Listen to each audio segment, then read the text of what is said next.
maiksi yung buhay. Kailangan sulitin na lang natin yung natitira natin buhay. Sa mga nakakaalam dyan, naoperahan na ako sa puso. I went through a bypass open heart surgery. So, meron na akong metallic valve. Last 2022, God gave me a second life. And nag-commit na po ako na I want to live a meaningful life. Kasi hindi ko na alam kung hanggang kailan yung buhay ko sa mundo. Sabi nila, wala nang bata-bata. Ngayong panahon, wala na pong pinipili yung sakit. Kasi dahil po sa lifestyle, dahil sa bagong panahon, mas bata, mas may sakit na. Kaya para sa akin, enjoy life to the fullest. Do the things that you love. Of course, empower the people. Na magkaroon tayo ng purpose dito sa mundo. Kaya ako, inilalaan ko na lang yung natitira kong oras na tumulong sa anong kaya kong magawa, no, na mag-create ng opportunity.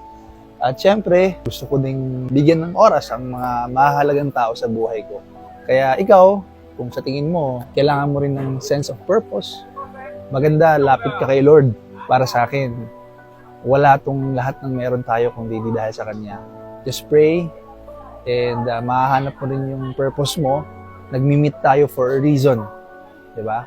Nakakatuwa lang kasi I still have the chance to give people value. Sana maka-inspire din ako ng taong may pinagdadaanan din, di ba? Health crisis or financial crisis, di ba? Okay lang yun, guys. Kung may pinagdadaanan kong problema, lilipas din yan. Tibayan mo lang loob mo, huwag kang susuko. Wala ka kasing choice eh. Kasi lahat tayo may problema. Ang only solution dyan is lalampasan lang talaga natin. Always pray. Ialay niyo yung buhay niyo sa Diyos. Pinapractice kong mag-create ng content, vlog. Sana masuportahan niyo ako, di ba? Kahit konti lang. Sige na.